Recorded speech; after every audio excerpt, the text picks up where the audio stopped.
Хорошо, все, Ир, я поняла. Ага, ага, ага.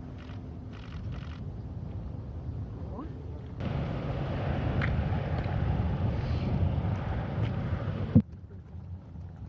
Ну, экстремалов много, 2,5 часа. Ой.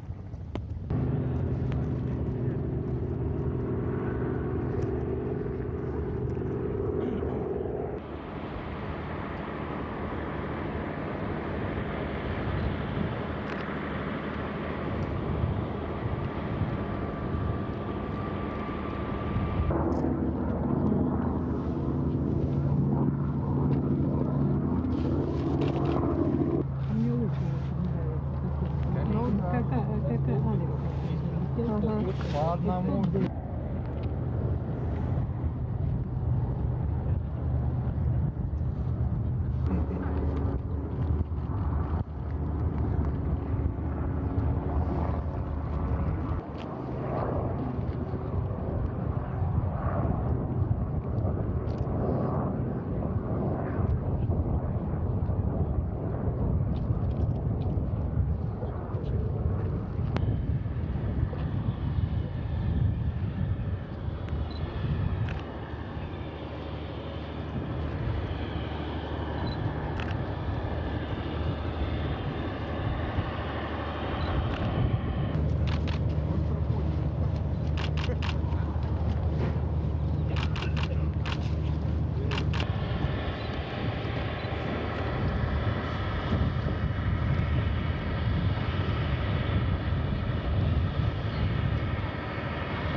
Давайте.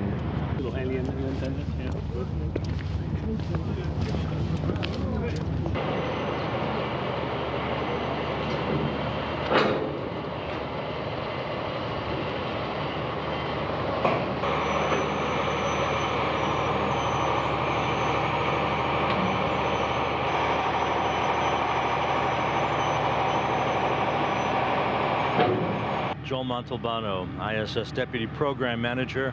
Joel, it's almost like deja vu all over again, as Yogi Berra once said, but here we go again with Nick Hague and Alexei Ovchinin, hopefully this time all the way to the space station. Your thoughts on the eve of launch here? Well, you know, the Russians, they make an incredible rocket, an incredible spacecraft. We look forward to seeing them fly again. You know, it's originally designed to carry people to and from space, but it's designed with a feature that enhances the safety of the crew. And as we saw in October, the crew safely returned and they're launching again. It's an incredible tribute to the Russian engineers, and it's an honor to be part of that process. So 5 months have passed since the launch aboard. Hague and Ovchinin get a redo, basically, a do-over, if you will. What kind of training? Is it refresher training? Is it proficiency? Do they start over from scratch? Are they ready to go? It's pretty much refresher training. And so, these crews, they were ready to go in October. They were ready to go the day they were brought home in October. And so refresher training, we give them, some updates on the science program, the science and utilization program we do on orbit. 21 years, we're starting our 21st year of International Space Station. We've affected over 100 countries across the globe doing either research on board or outreach. And so this crew enhances that program, does some refresher training, and they're ready to go. Less than a week ago, the Commercial Crew Program ushered in its inaugural flight with the SpaceX Crew Dragon mission that was wildly successful. Now, human spaceflight back in the picture for this week. The International Space Station just seems to churn it out week after week after week. It's an incredible year for us. We've already had 2 U.S. cargo vehicles on board the International Space Station that have come and gone. You mentioned the highly successful SpaceX mission. That mission landed Friday. We returned to Kennedy Space Center with the capsule on Saturday. We'll study that vehicle for the next couple weeks, and eventually we'll put crew members on board launching from Kennedy Space Center. Today, we're in the eve of the launch, the week of the launch of the Soyuz spacecraft. We'll get up to 6 people, back to 6 people on orbit, which is important for us in order to do our research and science program. We have 2 spacewalks scheduled later to do some improvements to our onboard power system. Another spacewalk in April, a Progress cargo launch in April, 2 U.S. cargo launches in April. We just keep going and going and going. It's incredible pace, but something we've done for years and something we'll continue to do for years to come. And for Haig, Ovchinin, Christina Cook, and McLean and their Russian crewmates, and then international partner involvement later in the summer with Luca Parmitano joining the crew. It is a true testimony, is it not, to the international partnership? Absolutely. The thing that makes this partnership the strongest is our international ties. The fact that this is not human spaceflight for any single agency, it's human spaceflight for mankind across the globe, and we recognize that and we experience that on a daily basis. Just a pleasure to be here. Bill Gerstenmaier, Associate Administrator for Human Exploration. Bill, 5 months have passed since a fairly harrowing day here with the launch aboard for Nick Hague and Alexei Ovchinin. They get another shot, very rare, but they intend to take full advantage of it. How critical is this launch, not just to get them all the way to the space station this time, but to, with Christina Cook, augment the crew and get on with business? Yeah, again, I think it's a real tribute to the Russians that we can get turned around and this crew gets a chance to fly again. We don't like to see aborts. We don't like to see the rocket not work correctly, but in the end, everything worked out exactly the right way. The crew got back safely. They were uninjured. They're able to turn around, get back into flow. So it's a unique experience. They get a chance to go get on the rocket again. They're very experienced. They're ready to move forward. They're ready to go get on orbit. Again, it's important right now we get the crew back up to 6 here for a little while on board station. We get 3 more crew members up on station. There's a lot of research going on. A very busy time coming up with lots of flights. There's a couple cargo flights coming up. There's a bunch of EVAs planned that we've been kind of holding off on for a while, and it's time to get back to work and get stationed back up again and get flying again and continue this wonderful research we're doing on board the space station and we're doing on orbit. We seem to talk about this topic almost every time we're in Baikonur, but the space station program, it's at warp speed. Less than a week ago, SpaceX Crew Dragon returns after a wildly successful mission to inaugurate Commercial Crew Program, and here we are in Baikonur for a human launch. Your thoughts about the pace, how the pace can be sustained, and where we head from here as we almost complete 22 decades of space station? Yeah, again, I think it's really about being kind of measured in the pace, right? So it's not that, we're sprinting or these things are happening fast. You do the planning, you execute, you're prepared if things are ready to go fly. If they're not, you have 3 or 4 backup plans behind you and you're ready to go continue to keep moving forward. So I think it's a tribute to the planning.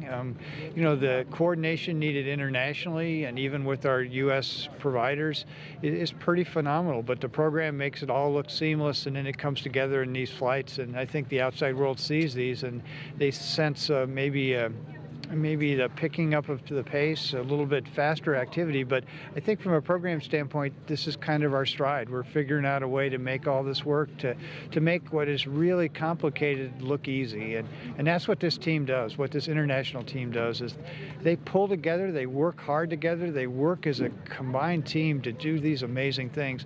They don't just happen in one day, they don't just happen when the rocket rolls out. It happens many years ago when pieces of this rocket are coming together, they're doing all the activities moving forward. So I think we see the end work, we see the culmination of all the work and the effort, but I think you really need to look a little bit behind the scenes and look how well integrated this team is working together.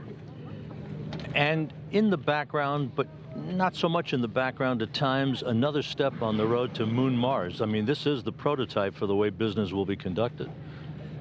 Yeah, again, I think you get a chance to see what we're doing on board station. There's some new life support systems on board station, and those are the second generation of life support systems that'll be used for Mars-class missions. And we're starting to turn around systems where we can recycle, even more of the water than we do today. And we're figuring out ways to save propellant on board station. So we do zero propellant maneuvers. We're able to accommodate the Dragon vehicle coming up and docking without any real impact to station operations. We've had the batteries on orbit for a while that came up on HTV, but they've not been installed. They've been safely stored on the outside of station. Now we're going to get to go do the spacewalks to finally install those batteries. So there's a sense of patience you have to have in this program, that maybe everything doesn't happen instantaneously or doesn't happen at exactly the moment that you thought it would. But if you've got that long vision, it's amazing what you can occur. So I think what we're seeing here today is the beginnings of us moving from the moon to Mars and moving human presence sustainably into the solar system. That first step is really going to start here with this launch from Baikonur in a couple days.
Далеко.